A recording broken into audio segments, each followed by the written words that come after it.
It was August 15th, 1945. Radios across Japan crackled with static. Then came the trembling voice of Emperor Hirohito announcing surrender. For millions, the war was finally over.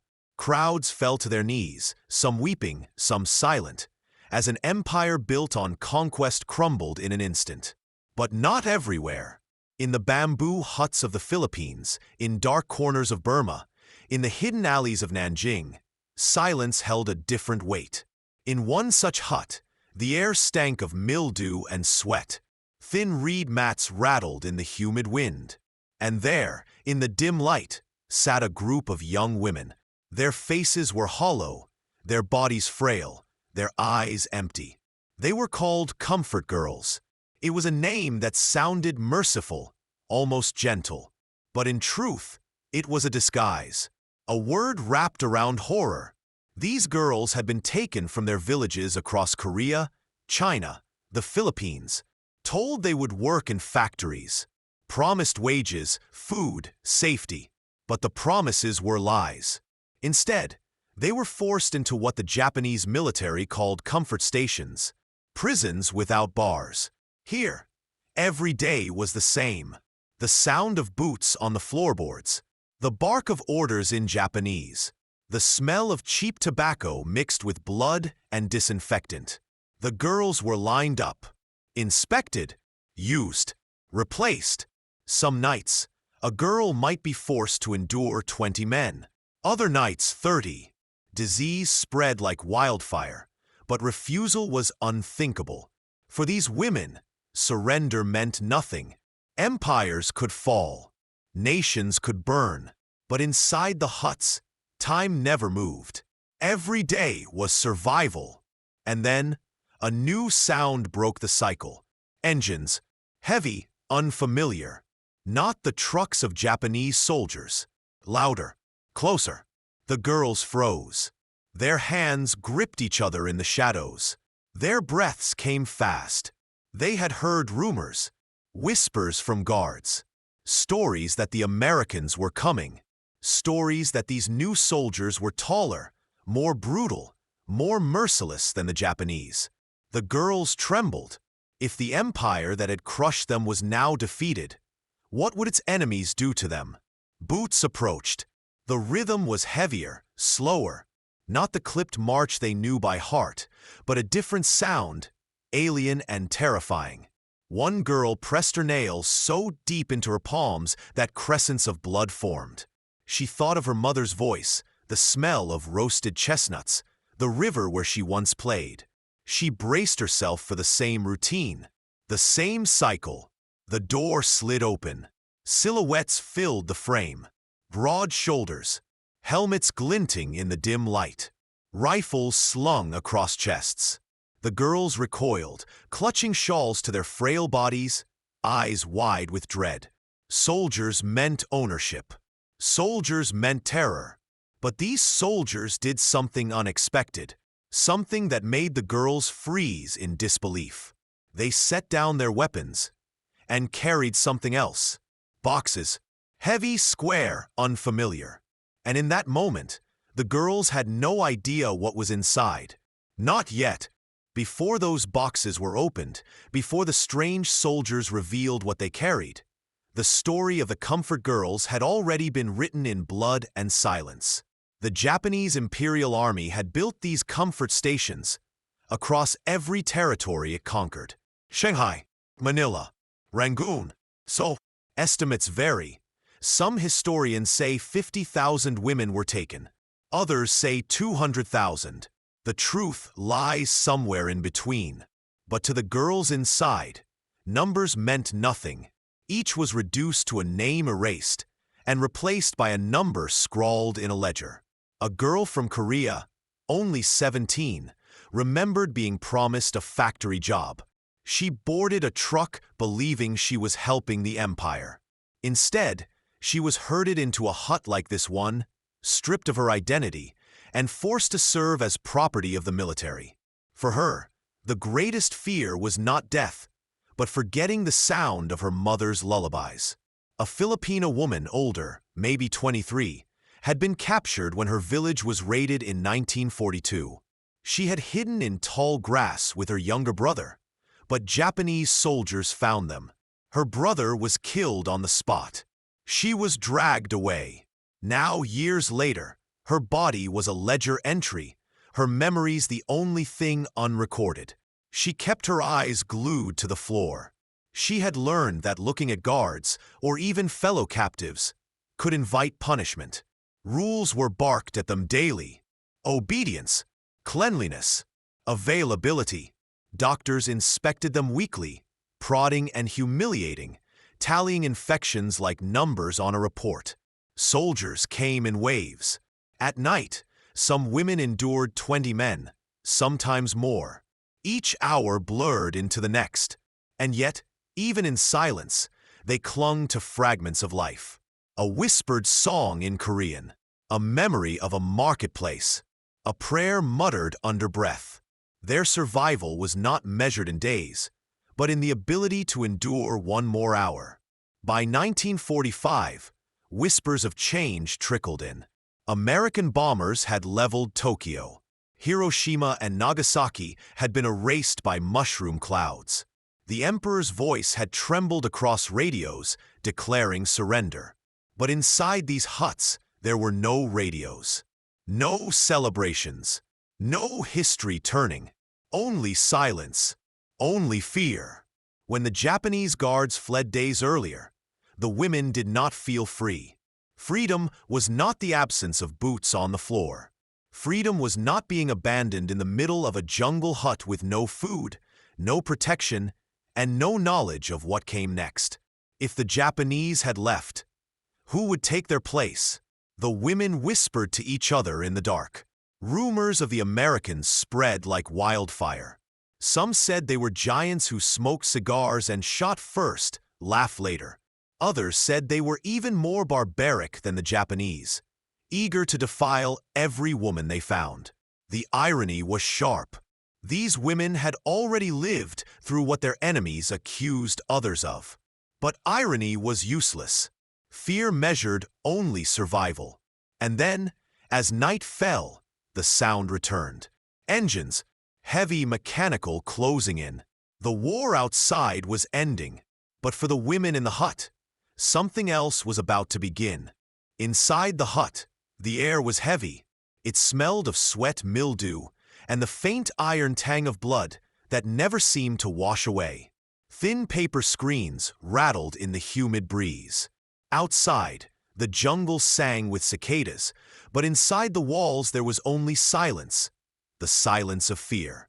The women sat together, clutching one another like driftwood in a storm. The youngest was a girl from Korea, barely 17. She pressed her nails into her palms until blood welled in crescents. 2 years earlier, she had been tricked with a promise of factory work. Now, she knew only the rhythm of boots and the weight of shame. Her lips moved silently as she repeated words of a lullaby, a desperate attempt to hear her mother's voice in the darkness. Next to her sat the Filipino woman, older but hollowed by years of hunger. Malnutrition had carved lines across her face, making her look twice her age. Her eyes never left the floorboards. She remembered the moment her brother had been killed, the flash of bayonets above tall grass. That memory lived with her more vividly than any face of the men who had used her since. She kept her silence, because silence had become survival. Scattered among them were others. A girl from Taiwan, her hair hacked unevenly by soldiers who treated her like an object. A Chinese teenager, barely 15, with eyes that seemed both too old and too fragile. Each carried their own scars, some physical, some deeper, but all shared the same hollow stare. They had been taught that soldiers meant terror, that uniforms meant ownership, that mercy did not exist. The hut itself mirrored their captivity. Cracked wooden beams, floorboards worn smooth by boots, reed mats hung like fragile veils, unable to hide the reality behind them. Even the air seemed to conspire, hot and suffocating, pressing down on the women as though the war itself had seeped into the walls. They heard engines grow louder. The vibration traveled through the floorboards, into their bones. The cicadas faltered, as if the jungle itself held its breath. The Korean girl pulled her shawl tighter, her body trembling. The Filipino woman clenched her fists, remembering every blow, every command. Their instincts screamed the same truth. Soldiers were coming, and soldiers meant pain. Boots struck the earth outside. Not the sharp staccato of Japanese marching, but a slower, heavier rhythm. Each step echoed into the hut like a drumbeat of fate. The women huddled closer, pressing their backs to the wall, eyes fixed on the door. Their breath quickened, their hearts pounded, and then a shadow moved across the sliding door. The handle shifted, the bamboo frame groaned. The women squeezed their eyes shut, bracing for the same cycle. Commands, violence, survival. The door began to slide open, and with it, something unexpected crossed the threshold. Not a shout, not a strike, but something strange, something out of place, something they did not yet understand. The door slid open with a creak that cut through the silence like a blade. Shadows filled the doorway. Broad shoulders, helmets catching the last glow of dusk, rifles slung carelessly across chests. To the women crouched on the floor, they were monsters in new uniforms. Different colors, same threat. The youngest girl clutched her shawl tighter, pressing herself against the wall as though it could swallow her whole. The Filipino woman's breath came in shallow gasps, every muscle tense. They had learned long ago that soldiers never entered a room without taking something. But this time, the rhythm was off. The men hesitated. Instead of storming in with shouts and strikes, they paused at the threshold. Their boots remained planted, their eyes scanning the room not with hunger, but with uncertainty. And then, the strangest detail. They carried boxes, heavy, square crates that they set down gently on the floor. Wood splintered as one soldier pried it open with the tip of his knife. The women recoiled, bracing for the reveal of ammunition, bottles, chains, tools of control. But inside was something they had not seen in years. Food. Tins of peaches glimmered under the lantern light, syrup sealed behind shining metal. Another soldier pulled out a bar of soap, holding it like an offering. A third reached into his pocket and produced a small tin, shaking it until the rattle of candy echoed in the silence. The women did not move. Their instincts screamed trap. Soldiers did not give. Soldiers only took. Kindness was always the mask of cruelty. The Americans shifted uneasily. One of them, red-haired and sunburned, crouched low. He tapped the tin with his knife, mimed spooning food into his mouth, and grinned sheepishly, as though embarrassed at his own clumsy gesture. The hut remained frozen. A girl bit her lip until blood trickled. Another pressed her forehead to her knees, whispering fragments of a lullaby to block out the confusion. The men spoke in English, their words soft and musical compared to the harsh barks of Japanese commands. But the women could not understand the meaning, only the tone. And the tone carried something terrifying in its strangeness. It carried no menace. One of the soldiers bent down and slid a tin across the floor. It stopped at the toes of the youngest girl. Her eyes darted between the can and the man's face. She expected the strike, the punishment for presuming, but none came. Instead, the man nodded once, gentle, then stepped back. The girl's trembling hand reached forward. She clutched the tin to her chest as though it were contraband, eyes wide in disbelief. For the first time in years, no one lunged. No one shouted. No one touched. The soldiers just stood there, watching, waiting. And as the silence thickened, another strange sound broke through. Not boots, not fists, but music. A harmonica, clumsy and off-key, filling the hut with notes the women had not heard in years. The harmonica's first notes were jagged, clumsy. A soldier fumbling through a tune he barely knew. But inside the hut, where music had long been replaced by commands and screams, even those broken sounds felt alien. One woman gasped, covering her mouth with both hands as though laughter might escape. Laughter, a crime she had not dared in years. Another tilted her head, tears streaming silently, confused by the warmth in the soldiers' chuckles as they teased their red-haired companion. The women did not understand the words, but they understood the tone. It was not the bark of orders, not the harsh growl of demand. It was something softer, something human, and that was terrifying. For years, every act of seeming kindness had been followed by cruelty. A cigarette offered before a blow, a smile masking humiliation. Their minds screamed, "This is a trick. Soldiers do not give. Soldiers only take." The youngest girl, clutching her tin of peaches, trembled violently. She expected it to be snatched from her hands, expected fists to follow. But nothing came. The soldier simply nodded again, his rifle hanging forgotten at his side. Nearby, the older Filipino woman stretched out a frail arm, her fingers shaking as they reached toward the bar of soap one soldier still held. He placed it into her hand with deliberate care, his eyes lowering in respect. She lifted it to her face, inhaled deeply, and broke.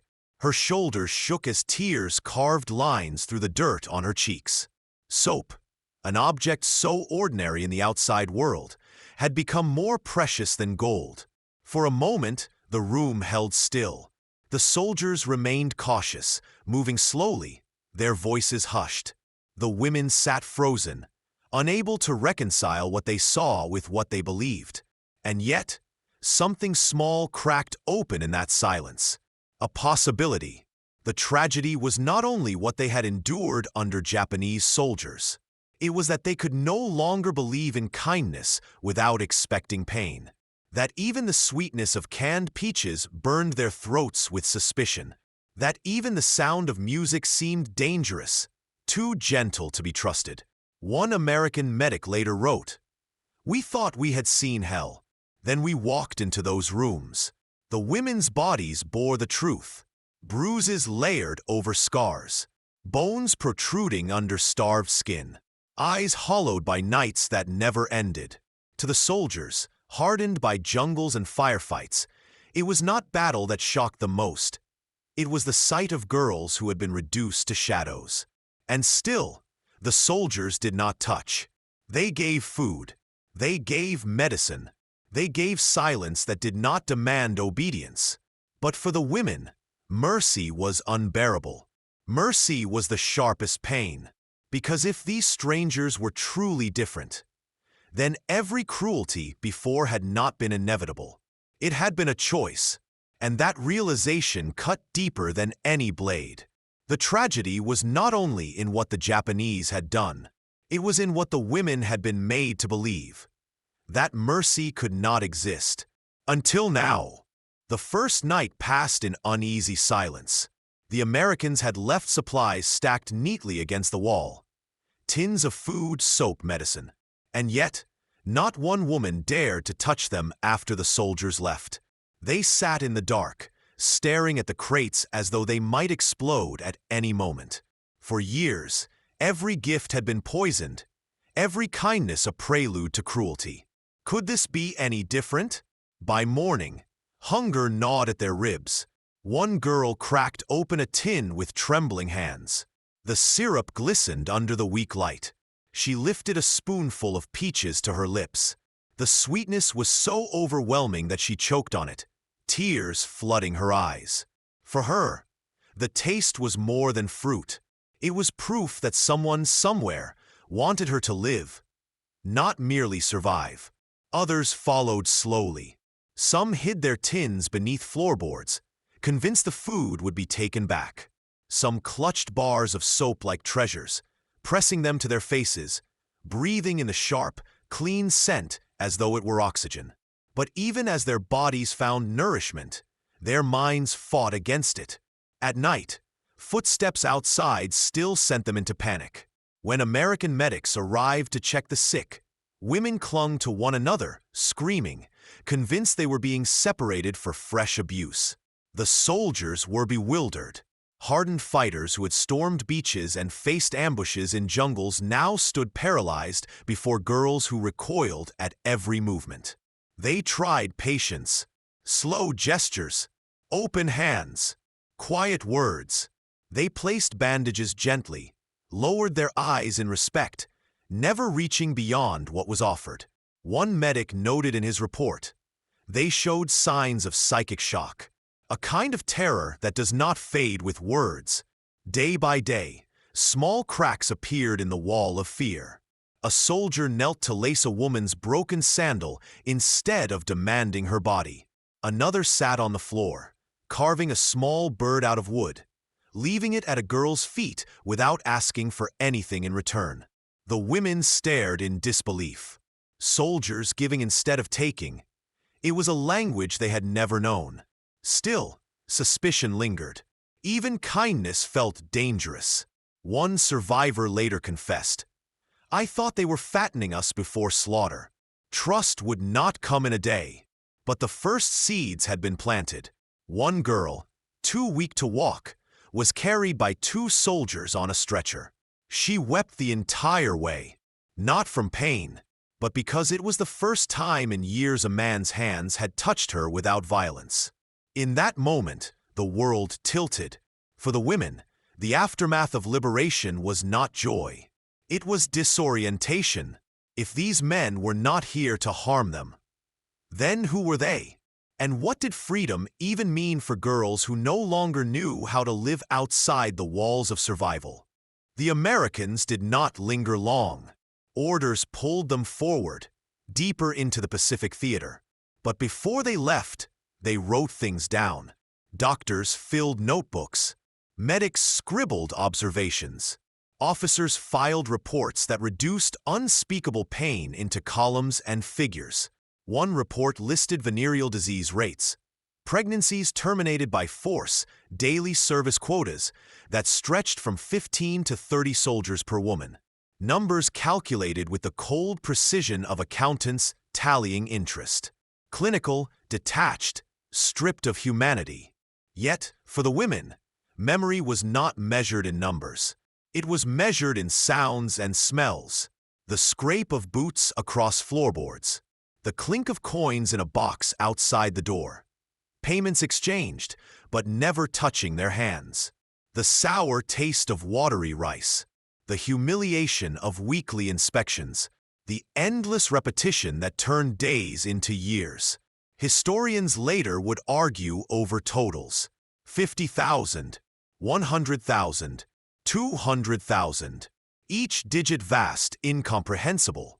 But for survivors, each digit was a girl, a voice erased, a life interrupted, contradictions multiplied.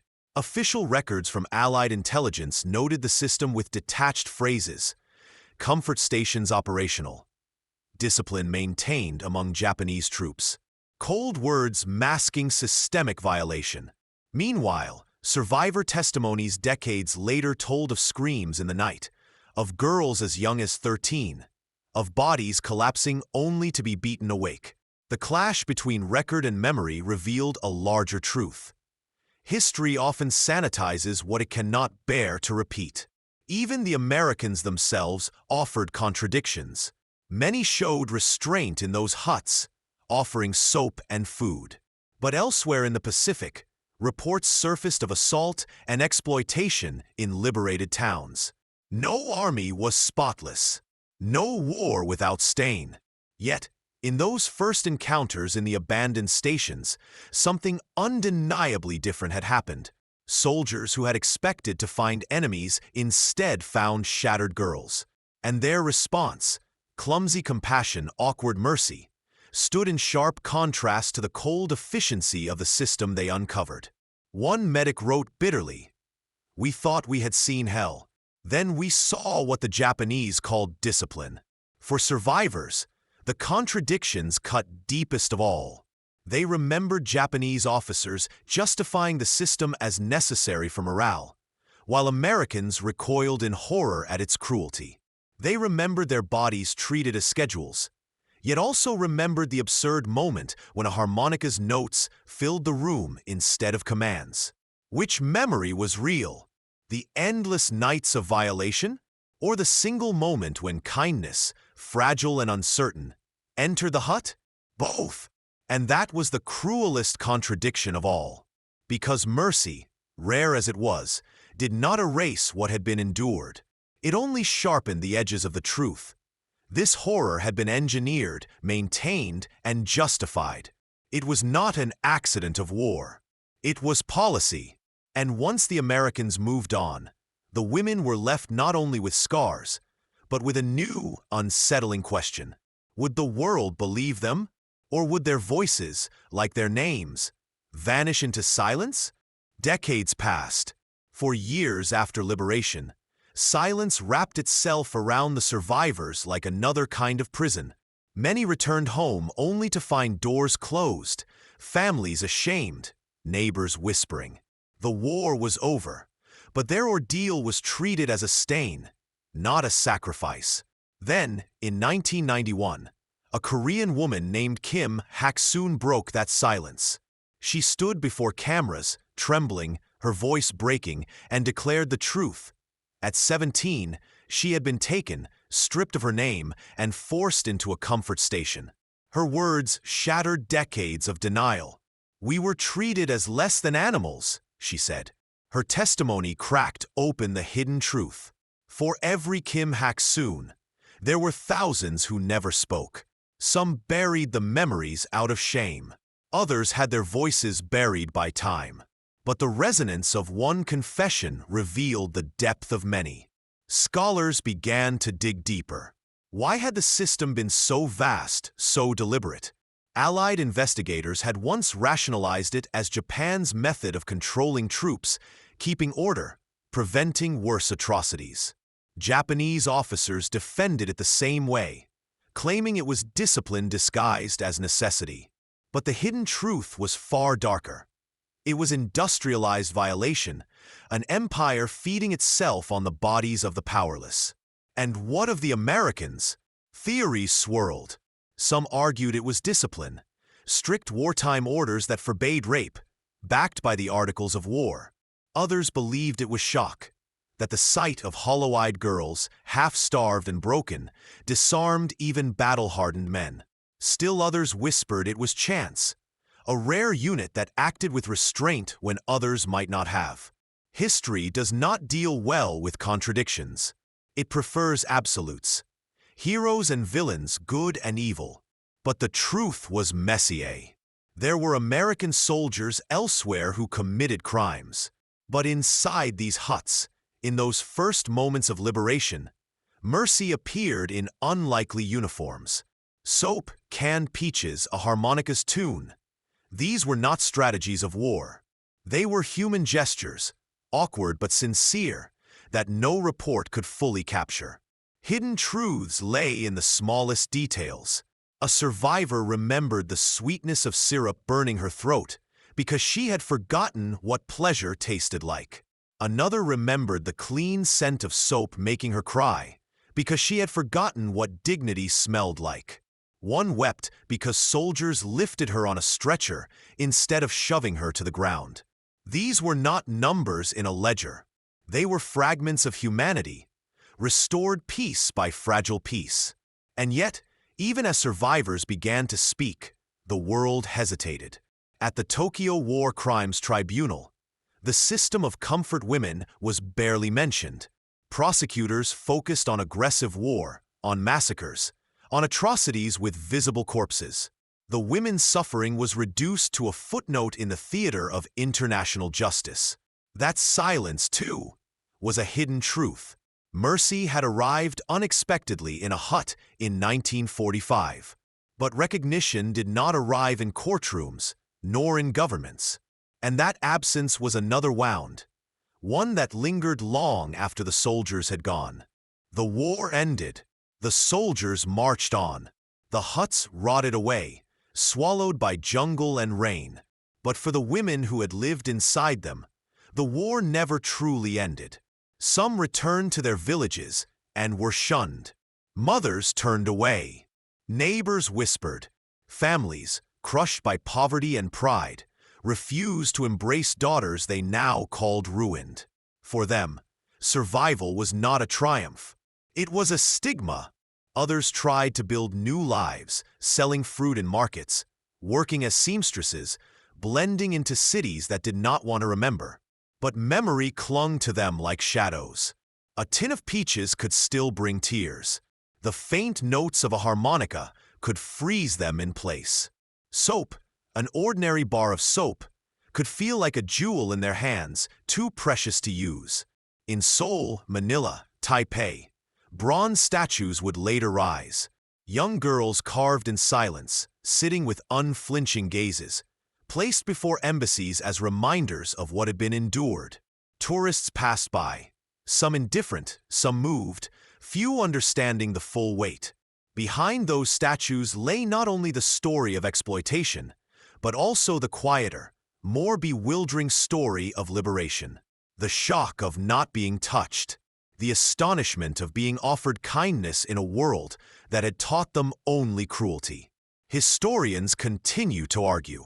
Some emphasize the magnitude of the crime. Hundreds of thousands of women reduced to tools of war.